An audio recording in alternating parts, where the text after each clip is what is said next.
계속해서 우리가 대림절 기간에 아기 인간의 몸을 입고 이 땅에 오신 아기 예수님의 탄생을 우리가 기념하고 또 다시 오실 주님을 기다리는 우리의 삶의 자세가 어떠해야 하는지 함께 은혜를 나누고 있습니다. 오늘은 일어나 빛을 발하라 라는 제목으로 오늘 함께 은혜를 나누겠습니다. 본문은 여호와의 영광이 강림한 이 시온 열방으로 말미암아 누리게 될 이 풍요에 대한 예언을 보도하고 있습니다. 그러니까 이 예언은 1차적으로 하나님의 심판에 의해서 파괴된 시온, 그러니까 예루살렘이 하나님께서 다시 강림하심으로 말미암아 회복될 것을 예언한 겁니다. 따라서 이 예언은 1차적으로는 이 이스라엘 선민의 포로 귀환과 예루살렘 그리고 예루살렘 성전의 재건으로 성취됐다라고 할 수 있겠죠. 하지만 여기서 시온에 임할 빛은 궁극적으로는 세상의 빛으로 오실 예수 그리스도의 강림에 관한 예언으로 봐야 합니다. 다시 말해서 이 본문의 예언은 궁극적으로는 예수 그리스도의 강림과 함께 탄생할 이 교회가 이스라엘과 이 모든 열방을 포함하는 보편적 교회가 되고 또 그로 말미암아 번영을 누리게 될 것을 예언한 것입니다. 예수 그리스도는 만민에게 비추는 구원의 빛이고 또 그 빛으로 나오는 자들은 민족이나 혈통 등 인간적인 조건에 관계없이 구원에 이르게 되며 영적인 번영과 풍요를 누리게 됩니다. 과거의 어두움, 죄악, 멸망, 고통 속에 사는 자들에게도 그리스도의 참빛이 비춰지기만 하면 그의 삶은 그야말로 180도로 다른 완전히 풍성한 축복의 삶으로 변모할 것입니다. 우리는 이처럼 완전한 구원, 또 풍족한 은혜의 선물인 그리스도를 따르면서 그를 우리 가운데 보내주신 하나님을 섬기며 감사하는 삶, 복을 누리는 그런 삶을 살아야 될 줄 믿습니다. 어둡고 혼란한 세상, 또 특별히 우리나라는 지난 한 2주 동안 참 힘들고 어려운 일들, 지금도 진행 중입니다만 그런 가운데 우리가 어떤 희망을 가지고 살아가야 하는지가 참 중요한데 답은 그리스도밖에 없습니다. 예수 그리스도께서 우리를 죄악 가운데 구원하시고 또 우리의 삶도 어두운 가운데서 빛 가운데로 인도하실 것입니다. 그래서 그 내용을 우리가 구체적으로 살펴보면 1절에 일어나 빛을 발하라 라고 명령하고 있습니다. 그러니까 1절에서 여기서는 이 명령의 주체나 대상이 명확하게 나오지 않지요. 하지만 이 본문이 당연히 59장에서 쭉 이어져 내려오니까 59장 21절에 연결된다라고 볼 때 이 명령의 주체는 여호와 하나님이십니다. 그리고 명령을 받은 대상은 야곱 중에서 죄과에서 떠남으로 말미암아 구원을 받은 시온입니다. 그리고 여기서 시온은 1차적으로 바벨론 포로에서 구원받은 이스라엘 백성들을 칭한다라고 볼 수 있겠죠. 그러니까 본문은 이들을 향해서 빛을 발하라라는 이 하나님 여호와의 명령을 전하고 있습니다.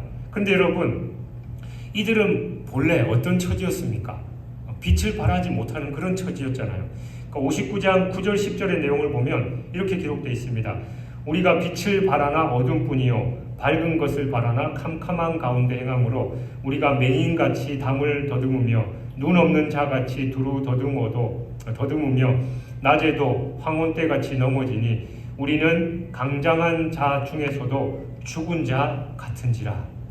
그러니까 이런 표현을 통해서 자신들의 처지를 묘사하고 있잖아요. 그러니까 그들은 어둠 속을 헤매면서 캄캄한 가운데 거하는 시각장애인, 그러니까 맹인과 같은 비참한 신세로 살아간다라고 나타내고 있습니다. 여러분 한번 생각해 보십시오. 이처럼 빛을 발견하지 못해서 맹인처럼 살아가는 이들이 어떻게 빛을 발할 수 있겠냐라는 겁니다. 그건 당연히 불가능한 거죠. 근데 하나님께서 일어나 빛을 발하라고 명령하십니다. 그렇다면 하나님은 지금 불가능한 명령을 이들에게 하고 계시는가? 당연히 아니겠죠. 본절 후반부를 보면 이들이 빛을 발해야 하는 이유로 내 빛이 이르렀고 여호와의 영광이 내 위에 임하였음이니라 라고 말씀합니다. 그러니까 즉 빛이 이르렀으니까 빛을 발하는 게 마땅하다라는 그런 말이에요. 그러니까 일어나라라는 말에도 암시되어 있죠. 그러니까 일어나라라는 명령은 그가 이전에 어둠 속에서 잠든 자였다라는 의미, 그러니까 빛과는 동떨어진 매우 암울한 상태였지만 이제 찬란한 광명이 이르렀고 어둠이 사라지게 됐다라는 그 사실을 전제하는 겁니다. 즉 어두움이 가득한 그 캄캄한 밤중에는 당연히 누워 잘 수밖에 없지만 아침에 광명한 태양이 비칠 때 일어나서 활동할 수 있다는 걸 염두에 둔 표현입니다. 이러한 본문의 말씀은 단지 구약 이스라엘 자손들의 형편과 또 상황의 변화만을 지적하는 게 아닙니다. 이는 궁극적으로 죄와 어둠의 권세 아래서 신음하면서 아무것도 할 수 없었지만 생명의 빛, 참빛, 그리고 빛 중에 빛을 할 수 있는 예수 그리스도의 구원을 인해서 죄와 어둠의 권세에서 자유하게 된 신약의 성도들, 바로 우리들에게 주시는 말씀입니다. 사실 이 말씀이 전하는 바와 같이 우리 성도들은 전에 죄와 사망의 권세, 또 흑암의 권세 아래에서 속수무책으로 우리의 생명과 삶을 짓밟히며 그렇게 살아왔습니다. 선을 행하고 의를 붙들며 빛을 찾으려고 했지만 사람들은 자력으로 아침을 만들어낼 수 없는 것과 마찬가지로 이 칠흑 같은 어둠 속에서 계속해서 사로잡혀 살아가야만 했습니다. 그러나 우리 가운데 예수 그리스도께서 생명의 빛, 구원의 빛으로 오셨고 우리를 얽매며 완전한 흑암 가운데 가두려 했던 어둠을 완전히 몰아내신 겁니다. 그리고 당신의 빛을 우리에게 비추셔서 생명의 빛 가운데 거하게 하셨다라는 거예요. 그러니까 우리에게 빛과 소금이 되고 또 그리스도의 거룩한 빛을 세상에 비추며 살라라고 하셨는데 우리는 그 앞에 넋두리 하잖아요. 하나님, 내 처지가 어떤데 지금 그런 말씀을 하십니까? 말도 안 되는 소리입니다 라고 하는데 하나님은 분명히 명령하십니다. 일어나 빛을 발하라. 그 이유에 대해서 내 빛이 내게 임했다. 그러니까 달이 어떻게 빛을 발합니까? 태양의 빛을 받아서 하잖아요. 마찬가지로 주님의 빛이 우리에게 임했기 때문에 그 빛으로 우리는 세상을 비추라라고 그렇게 명령하시는 겁니다. 우리는 죽을 수밖에 없는 존재였지만 예수 그리스도의 은혜로 구원받았으니까 이 구원받은 은혜를 세상에 전하라 하셨죠. 그리고 오늘 예배를 열면서 제가 봉독했던 마태복음 5장 14절 말씀에도 주님은 우리로 하여금 세상에 빛이고 소금이다라고 말씀하셨습니다. 사랑하는 여러분, 이제 이 말씀을 통해서 여러분들의 삶에 찾아든 이 놀라운 변화를 다시금 상기하시기 바랍니다. 그토록 우리 심령과 삶의 허무와 낙심, 그리고 좌절과 슬픔으로 채워졌던 절망적인 어두움이 물러가게 됐습니다. 그리고 찬란한 광명이 우리의 삶과 또 우리의 심령에 채워지게 됐고 그로 인해서 진정한 삶의 의미를 발견하게 됐고 내일의 희망을 바라보게 되었고 확신을 가지고 또 완전한 기쁨을 가지고 살 수 있게 된 거예요. 내 처지, 내 상황들 보면 그럴 수 없지만 하나님께서 우리에게 주신 그 은혜를 생각하면 그런 삶을 살 수 있게 된다는 겁니다. 우리가 그런 삶을 살아갈 수 있는 것 다른 무엇 때문이 아닙니다. 우리가 몸부림쳐서 우리가 간절히 고대해서 이루어진 변화가 아닙니다. 그것은 오직 빛 대신 그리스도께서 우리의 삶에 찾아오셨기 때문입니다. 그래서 우리는 그분의 우리의 삶의 유일한 이유이고 소망이며 목표다라고 스스럼없이 말할 수 있습니다. 여러분 모두는 그리스도께서 우리 가운데 행하신 이 놀라운 변화, 이 감격적인 은혜와 구원을 잊지 마시기 바랍니다. 그리고 그리스도께서 이루신 이 은혜를 인해서 감사하며 찬송하는 삶을 사시기 바랍니다. 우리 자신의 정체성을 회복해야 돼요. 내 자신의 모습을 바라보면 얼마나 초라하고 볼품없습니까? 그러나 그런 우리를 하나님께서 사랑하시는 거예요. 그리고 우리를 구원하시고 우리를 그 누구보다 존귀하게 여기십니다. 그 하나만으로 우리는 세상에서 당당하게 살아갈 수 있는 거예요.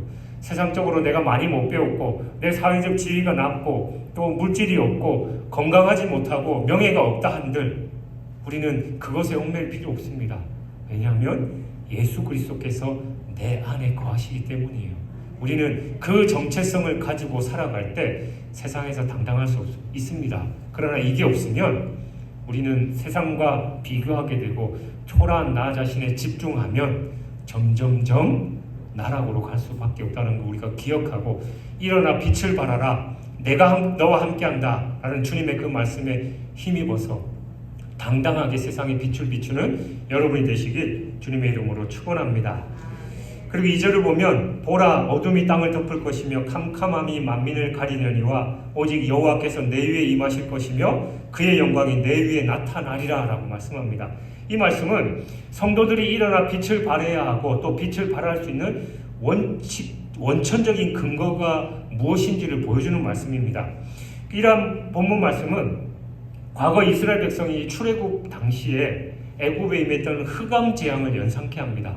하나님은 이스라엘을 출애굽할 당시에 애굽의 마지막 10번째 재앙을 내리기 앞서서 흑암 재앙을 9번째로 내리셨어요. 근데 이 흑암 재앙이 애굽에 임할 당시에 온 애굽 땅에 흑암이 임했지만 이스라엘 백성들이 거주했던 고센 땅은 빛이 있었습니다.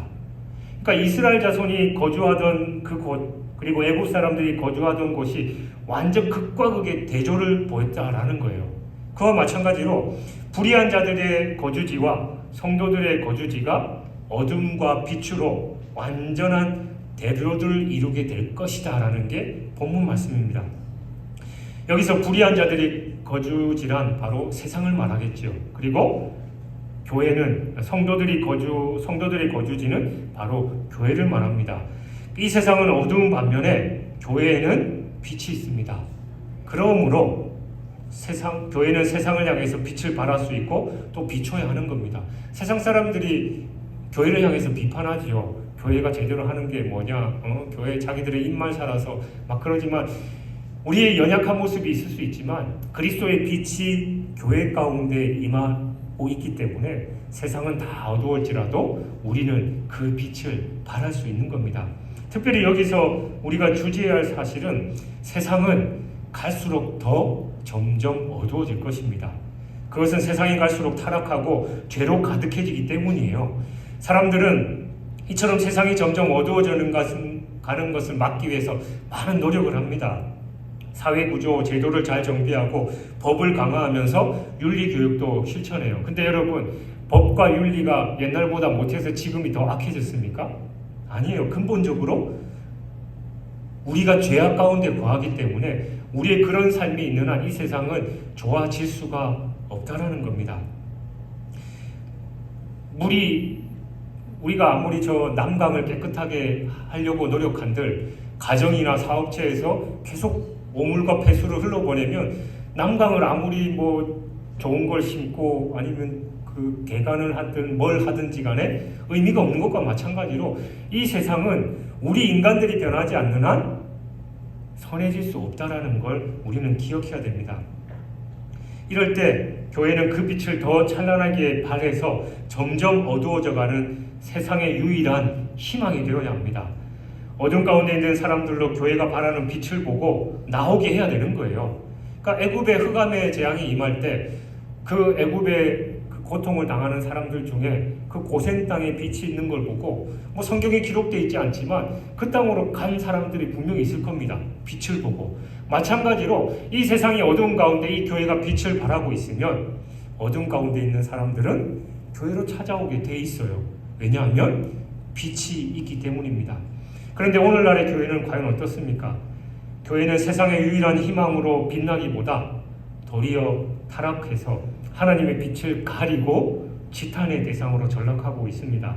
이는 하나님께서 세상의 교회를 세우신 목적에 전혀 부합하지 못하는 모습일 뿐만이 아니라 빛을 찾아 헤매는 자들을 절망하게 하는 일이겠지요. 여러분, 교회 외에는 세상에 다른 희망이 없습니다. 이제 우리 교회는 이를 각성하고 회개하고 그 면모를 완전히 일신해서 다시금 찬란한 빛을 발해야 됩니다. 그래서 그 맡은 바 본분이 세상의 유일한 희망으로 역할을 감당해야 됩니다. 그 방법은 바로 내 안에 주님이 역사하게 하셔야 돼요. 우리 스스로는 빛을 발할 수 없잖아요. 주님이 계셔야만 빛을 발할 수 있습니다. 나는 구원받은 자로서 그 삶을 제대로 살아가고 있는지, 내 삶의 주권자가 주님이신지를 돌아보면서 하나님께 맡겨야 성령께서 역사하시고 내 삶이 변화되는 거예요. 그러면 교회가 변화되고 교회가 자연스럽게 빛을 발하게 될 것이며 어두운 가운데 헤매는 그 많은 사람들이 교회로 찾아오게 되는 것입니다. 그리고 4절부터 9절은 열방과 열왕이 세상의 유일한 희망인 교회로 나옴으로써 교회가 누리게 될 영광에 대해서 말씀하고 있습니다. 그 중에 4절은 많은 무리들이 교회로 나오게 될 것을 말씀하고 있는데 5절 이하의 내용을 보면 이들이 교회로 나올 때 그냥 나오지 않고 풍부한 재물을 가지고 나올 것이다 라고 말하고 있어요. 그렇다면 여러분, 이들이 왜 교회로 나올 때 풍부한 재물을 가지고 나오는 겁니까? 교회에서 헌금을 강조해서 그래요? 강조하면 더 안 내잖아요. 그리고 세상 사람들은 더더욱 그렇습니다. 근데 왜? 은혜를 받으면 지갑이 열리게 되고 하나님께 예물을 드리게 되는 거예요. 세상 사람들이 어둠에 있다가 삶의 문제 속에 죽음의 고통 속에서 질병의 고통 속에서 헤매이고 있다가 그리스도의 빛을 바람으로 그들의 물질의 문제, 인간관계 문제, 건강의 문제, 자녀의 문제 그 모든 게 해결되면 그들이 주님께 나와서 감사의 제물을 드리고 하나님께 영광이 되는 거예요. 자연스럽게 그렇게 된다라는 겁니다. 그래서 오늘 본문이 그렇게 말하고 있는 거예요. 자신들이 입은 은혜, 구원의 은혜가 너무 크기 때문에 주님 앞에 나와 예물을 드리게 되는 거죠. 그러면 자연스럽게 그 예물로 인해서 교회는 더 풍요롭게 된다라는 겁니다. 근데 중요한 건 그들이 그런 예물을 드리는 이유가 단순하게 교회에 그냥 재물이 많아지고 교회 상황이 좋아지게끔 하는 거냐? 그게 아니에요. 자기와 같은 은혜를 입었던 자기가 그렇게 입은 은혜를 입었기 때문에 그 은혜를 입지 못한 많은 사람들에게 자기가 드린 그 예물을 통해서 똑같은 은혜가 임하도록 또 그들이 똑같이 주님께로 돌아오도록 바라는 그런 마음에서 예물을 드린다라는 겁니다. 근데 여러분, 우리가 이러한 본문의 내용을 접하면서 한 가지 더 생각해 봐야 될 게 자신들이 체험한 은혜를 알지 못하는 이들로 하여금 깨닫게 하는데 사용되기를 간절히 바라는 그런 그들의 마음을 우리가 제대로 행하고 있느냐라는 겁니다. 오늘날 많은 교회들이 교회 덩치가 커지고 또 교회 환경 또 건물에만 집중하다 보니까 오히려 세상의 지탄을 받고 교회에 돈이 생기니까 그 돈 때문에 이런저런 문제들이 발생하잖아요. 그 돈이 어떻게 사용돼야 됩니까? 영혼을 살리고 또 땅끝까지 복음이 증거되는데 그렇게 사용되어야 한다라는 겁니다. 초대교회가 어땠습니까? 초대교회가 바로 그런 마음을 가지고 서로 자기의 재산들을 다 하나로 해서 많은 사람들에게 두루 베풀고 나누는 그런 삶을 살았잖아요. 그들의 봉헌에는 동시에 자신들이 바친 예물을 통해서 하나님의 교회가 더 왕성하게 활동하면서 하나님의 은혜의 사역을 더 힘있게 수용하도록 하기 위한 목적이 포함되어 있는 겁니다. 이러한 본문의 말씀을 통해서 우리가 하나님 앞에 어째서 예물을 드려야 하며 무엇으로 인해서 예물을 바쳐야 하는지 확인해 볼 수 있습니다. 먼저는 우리는 예물을 드리기 이전에 체험한 구원의 은혜가 얼마나 큰 것인지, 그것이 얼마나 소중한 것인지를 각성해야 됩니다.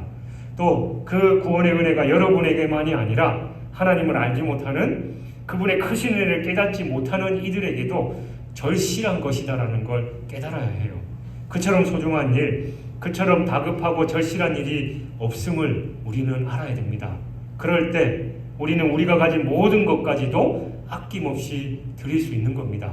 더 기쁜 마음, 더 큰 감사의 마음을 담아서 더 복된 일에 우리의 소유를 사용할 수 있을 겁니다. 그래서 진정 천국의 보화를 쌓는 복된 삶을 살아가게 된다는 거죠. 하나님께서 우리에게 건강을 주시고 물질을 주시고 또 세상적인 지위와 명예를 주신 건 바로 이 일을 위해서 죽어가는 세상에 빛을 비추고 하나님 나라를 확장하기 위한 것임을 우리는 바로 알고 이 땅에서 우리가 어떻게 살아가야 하는지를 다시 한번 돌아봐야 하는 겁니다. 그리고 6절과 7절을 보면 시온, 그러니까 교회로 나오는 무리들의 정체가 밝혀지고 있죠. 그들은 곧 미디안, 스바, 또 게달, 느바요 사람들입니다. 그러니까 물론 이들은 교회로 나오는 모든 열방의 대표로 언급된 것일 뿐만이 아니라 이들만 교회로 나오는 게 아니다라는 거예요. 그런데 우리는 교회로 나오는 자들이 대표로 언급된 이들에 대해서 주목할 필요가 있는데 이들은 아라비아 반도나 사막에 살던 그런 사람들로 대상 무역이나 목축을 주로 주업으로 하는 그런 사람들이었습니다. 그래서 이들은 성격이 거칠고 향락을 즐기는 그런 삶을 사는 자들로 당시에 알려져 있었습니다. 그러니까 이들은 겉으로만 보면 신앙보다는 자신의 힘이나 능력을 더 의지하는 그런 사람들이었습니다. 근데 본문은 바로 이러한 사람들이 교회에서 빛을 발하는 것을 보고 많은 재물을 가지고 교회에 나와서 하나님께 바치는 것은 물론이거니와 여호와의 찬송을 전파할 것이다 라고 말씀하고 있는 겁니다. 여러분, 이 사실이 의미하는 바가 뭐겠습니까?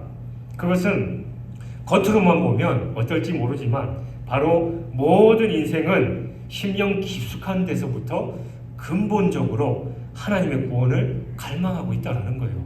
세상에서 떵떵거리면서 잘 사는 그런 사람들, 세상 부러울 것 없이 사는 사람들 같지만 그들의 심령은 헛헛함이 가득해서 하나님을 찾고 더 영혼을 갈망하게 돼 있다는 겁니다. 왜냐하면 하나님께서 모든 영혼들이 저 영원한 것을 갈망하도록 그렇게 창조하셨기 때문이에요. 세상에서 아무리 많은 것을 누린다 하더라도 그 안에 주님이 없으면, 하나님과의 관계가 바로 되지 않으면 인생은 허망할 수밖에 없음을 우리는 알 수 있습니다. 그렇기 때문에 인생은 누구나 하나님의 구원을 갈망하기 때문에 그들에게 구원의 빛을 비추기 위해서 우리는 복음의 빛을 전해야 하는 겁니다. 저 사람 보니까 뭐 세상 부러울 거 없고 뭐 복음 전해봐야 뭐 그게 먹히겠어? 아니요. 그들 마음에 더 불안하고 간절한 심령이 있다는 거예요. 그래서 우리는 그런 사람들에게 복음을 더더욱 증거하고 또 아울러서 뭐 저 사람한테 복음 전해봐야 교회 별 도움 안 되고 뭐 저 성질 들어온 사람 교회 오면 시끄럽기만 하지. 그런 사람들도 다 하나님께서 사랑하시고 품어야 될 하나님의 자녀다라는 걸 우리는 기억해야 됩니다.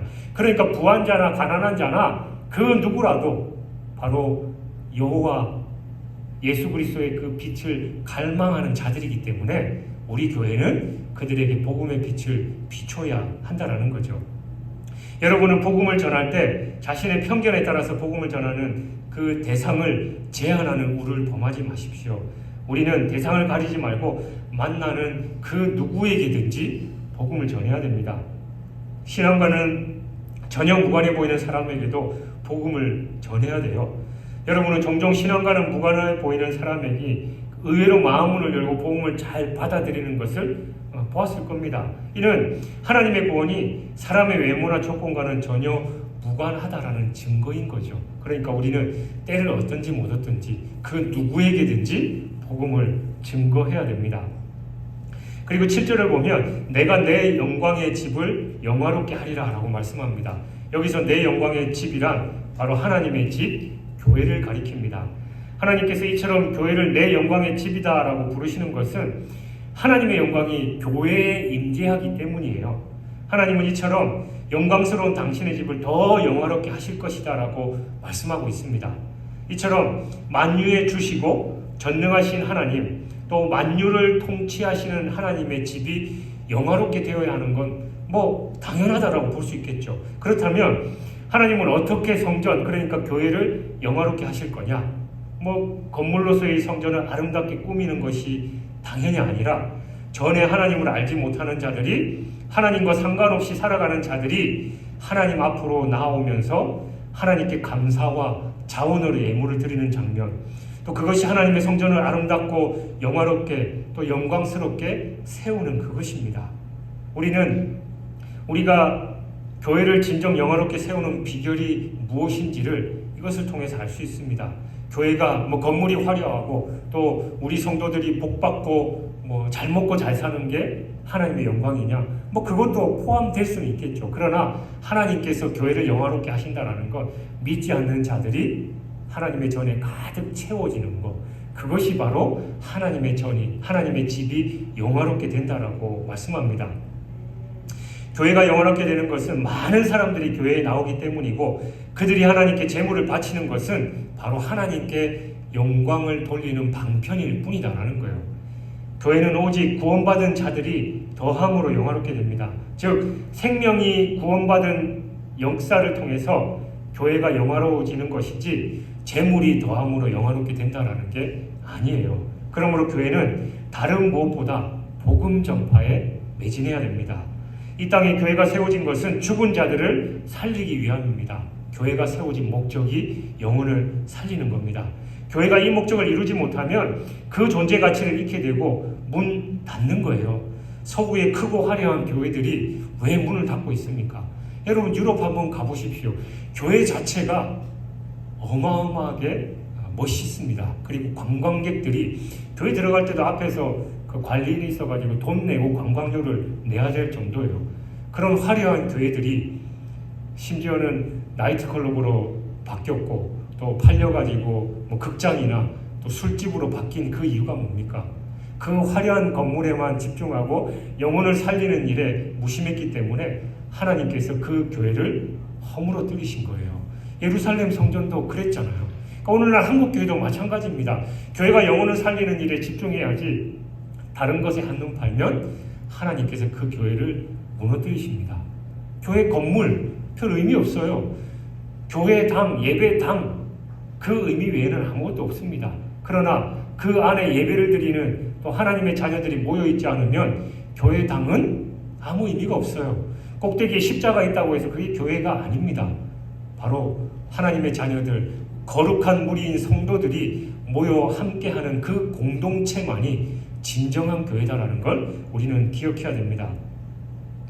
또 8절을 보면 저 구름같이 비둘기들이 그 보금자리로 날아가는 것 같이 날아오는 자들이 누구냐라고 기록합니다. 이는 이방인들이 하나님의 영광의 집 교회로 나오는 것을 본 성도들의 감탄의 의미가 담긴 반문입니다. 여기 이 반문의 제1차 주인공들은 유대인으로 먼저 교회 안으로 들어온 사람들일 것입니다. 그들은 구원이 오직 구약 선민인 이스라엘 자손들만의 것인 줄 알았는데 복음을 듣고 이방인들이 교회로 몰려오는 것을 보고 놀라워하면서 반문하고 있는 거예요. 여기 구름같이란 이방인들이 하나님께로 나오는 그런 모양을 묘사한 거잖아요. 사람들이 막 몰려올 때 우리가 구름같이 몰려온다라고 표현하죠. 그리고 또 구름같이란 많은 이방인들이 하나님의 교회로 몰려오는 것을 묘사하는데 또 다른 의미로는 거침없이 자유롭게라는 의미도 있습니다. 구름은 어디에나 매임없이 그냥 거침없이 흘러가기 때문이에요. 여기 구름같이란 표현은 이방인들이 거침없이 교회로 나오는 것을 나타낸다라고도 볼 수 있습니다. 그동안 이방인은 하나님께 나오고 싶어도 하나님께 나올 수가 없었습니다. 그들은 캄캄한 죄의 흐름 가운데서 나아갈 바를 알지 못하는 그런 상태였습니다. 근데 그리스도의 교회에서 하나님의 구원의 빛이 찬란히 비치는므로 그들은 자신이 나아갈 길을 알고 교회로 나오게 됐다라는 겁니다. 그러면 그들이 왜 이처럼 교회로 나오느냐? 그것은 비둘기들이 그 보금자리로 날아가는 것 같이라는 그 표현에 암시되어 있죠. 비둘기들은 다른 어느 날짐승보다도 귀소 본능이 강한 새입니다. 그러니까 비둘기는 자기의 집으로 돌아감으로써만 비로소 참된 안식을 누릴 수 있는 새예요. 그래서 비둘기는 어느 곳에 놔둬도 자기의 보금자리로 돌아갑니다. 그런데 자기의 보금자리로 돌아가야만 참된 안식을 누릴 수 있는 것은 우리 사람도 마찬가지예요. 객지에서 생활하는 사람들은 집을 그리워하고 타향에서 생활하는 사람들은 고향을 그리워합니다. 사람은 다 자기의 본거지에서 비로소 안식하는 법이에요. 제가 미국에 살고 독일에서 살면서 느꼈던 게 거기에 이민 가서 수십 년 동안 살아가는 사람들이 그런 고백을 합니다. 자기는 늘 공중에 붕 떠 있는 것 같아요. 그리고 뭐 오히려 한국에서 산 삶보다 그 현지에서 산 사람들이 더 길었음에도 불구하고 자기 집으로 돌아가는데 왠지 편하지 않다라는 거예요. 늘 낯설고 눈 뜨면 내가 왜 여기에 있지라는 그런 생각이 든다라는 겁니다. 그래서 늘 한국을 동경하게 되고 내 고향을 동경하게 되는 것처럼 우리 사람이 다 그렇습니다. 이처럼 모든 인생에 공통된 근본 본거지가 있는데 바로 그분이 하나님이십니다. 사람은 하나님이 모든 인생의 출처이고 본향이에요. 따라서 우리 인생은 이러한 하나님을 떠나서는 절대로 안식을 누리지 못합니다. 그래서 사람들은 누구나 하나님께로 돌아가려고 합니다. 그러니까 하나님이 하나님이고 나의 주인이신지를 몰라서 그렇지 모든 사람들이 종교적인 그 습성을 가지고 있잖아요. 그래서 뭔가를 의지하려고 하고, 하다못해 하늘의 해와 달과 별들, 아니면 동네 근처에 있는 큰 바위나 아니면 큰 나무에 밀고 하는 거예요. 그게 바로 하나님이 우리를 창조하실 때 당신을 사모하도록 창조하셨기 때문에 계속해서 영적으로 그걸 찾아가는 겁니다. 근데 그들이 하나님을 알지 못했기 때문에 계속해서 방황할 뿐입니다. 근데 교회를 통해서 하나님의 영광의 빛이 비춰지자 그들은 그 귀소 본능에 따라서 거침없이 하나님의 집으로 몰려오는 겁니다. 여러분, 인생은 하나님 안에서만 참된 안식을 누릴 수 있습니다. 하나님 밖에 안식 없습니다. 여러분 주변에 우리와 같이 신앙생활 하다가 여기서 다 똑같이라고 뛰쳐나가서 다른 안식을 구하고 있는 사람들 찾아가서 물어보셔요. 진짜 행복하고 안식을 누리는지. 100의 100은 더 불안하고 더 힘들 겁니다. 그들은 하나님 안에서만 안식을 누릴 수 있는 걸 제대로 누리지 못하고 있는 것이죠. 어거스틴은 우리의 영혼이 하나님께로 돌아가 쉴 때까지는 우리에게 결코 평안함이 없다라고 고백한 바 있습니다. 그가 누구든 어떤 사람이든 오직 하나님 안에 머물 때만 참된 안식을 누릴 수 있습니다. 그러므로 여러분, 혹시 지치고 고된 삶을 살면서 어디로 가야 될지 모르는 분들 계십니까? 정처도 없으며 머리 들 곳도 없고 몸 들 곳, 마음 들 곳도 없는 분들, 더 이상 방황하지 말고 여러분을 향해서 구원의 빛, 소망의 안식과 빛을 비추시는 하나님께로 나아가시기 바랍니다. 아울러 하나님 안에 안식을 누리는 여러분들은 그 안식을 힘들고 지쳐서 허덕이는 이웃들에게 알려주십시오. 그들 또한 여러분과 더불어서 안식을 누리도록 이끄시길 주님의 이름으로 축원합니다. 그리고 9절을 보면 곧 섬들이 나를 앙망하고 다시스의 배들이 먼저 이르되 먼 곳에서 내 자손과 그들의 은금을 아울러 싣고 와서 내 하나님 여호와의 이름에 드리려 하매 이스라엘의 거룩한 이에게 드리려 하는 자들이라 라고 말씀합니다. 그러니까 이는 8절에 날아오는 자들에 대한 구체적인 설명이죠. 여기서 섬들은 온 세상을 상징적으로 표현하는 거고, 다시스는 오늘날의 스페인을 가리키는데, 당시 이스라엘 사람들의 관점으로 봤을 때 이 다시스가 세상의 끝으로 여겨졌던 겁니다. 그런데 하나님은 다시스의 배들이 먼저 이르되 먼 곳에서 내 자손과 그들의 은금을 아울러 싣고 와서 내 하나님 여호와의 이름에 드리려 하며 이스라엘의 거룩한 이에게 드리려 한다라고 말씀하고 있습니다. 그러니까 이건 하나님의 구원 계획에는 세상의 끝에 거하는 사람들까지도 다 포함되어 있다라는 말씀입니다. 그러니까 세상 끝의 사람들도 하나님의 구원의 빛을 보기만 하면 그 빛을 보고 하나님께로 나아올 것이다라는 그런 말이에요. 이는 결국 교회가 증거해야 할 복음이 어디까지 미쳐야 하는지를 잘 보여줍니다. 즉 교회의 복음 전파는 다시스로 상징되는 먼 곳, 그러니까 땅 끝까지 미쳐야 합니다. 이것이 구약시대부터 계획하신 하나님의 뜻이고 그리스도의 명령이며 사도 바울이 자각하고 실행하고자 했던 겁니다. 복음 전파는 미디안이나 스바나 게달이나 느바역과 같이 우리 주변에만 머물러서는 안 된다라는 거예요. 복음 전파는 그 대상을 가지지 말아야 하는가 동시에 그 지역적 범위도 제한돼서는 안 됩니다. 복음 전파는 바로 땅끝까지 이루어져야 되는 거예요. 그래서 먼 곳에서도 하나님의 구원의 빛을 보고 하나님께로 나아오게 해야 합니다. 우리는 직접 복음을 듣고 세계로 나가야 하고, 그럴 수 없다면 직접 나가는 사람들을 후원해야 하는 거예요. 주님의 세상 종말 때 하나님 나라가 완성되는 그 시와 때를 묻는 제자들을 향해서 그때는 온 세상에 복음이 전파될 때라라고 그렇게 말씀하셨습니다. 따라서 복음이 땅끝까지 전파되어서 하나님께서 구원하시기로 작정하는 자들이 다 하나님께로 돌아오기 전까지는 세상에 종말이 오지 않습니다. 흔히 그런 얘기 많이 하죠. 우리 교회도 우선이고 이 지역도 우리가 해야 되는데 굳이 얼굴도 모르고 저 해외까지 선교를 해야 되냐? 아니요, 잘못됐습니다. 우리가 우리 지역뿐만이 아니라 저 세상 끝까지 복음을 증거해야 돼요. 왜 그렇습니까? 하나님의 명령이니까 그렇습니다. 세상 끝까지 복음을 증거하는 게 우리의 사명임을 알고 우리는 그렇게 증거해야 된다라는 겁니다. 여러분, 이스라엘의 수도인 예루살렘은 세계적으로 역사적으로 봤을 때 그다지 중요한 지역이 아니었습니다. 이는 이스라엘이나 그 백성 역시 마찬가지예요.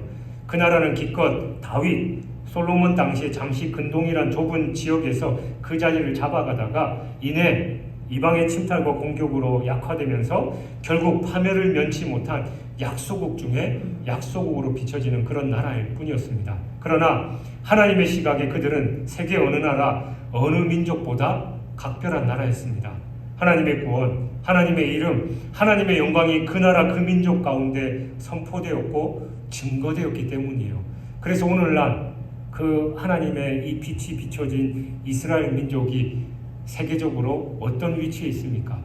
물론 인구는 많지 않습니다. 그러나 세계 곳곳에서 영향력을 미치고 있고 흔히 노벨상 수상자 중에 많은 이들이 유대인인 것만 봐도 우리는 그걸 알 수 있지요. 이는 오늘날 우리 교회 역시 마찬가지입니다.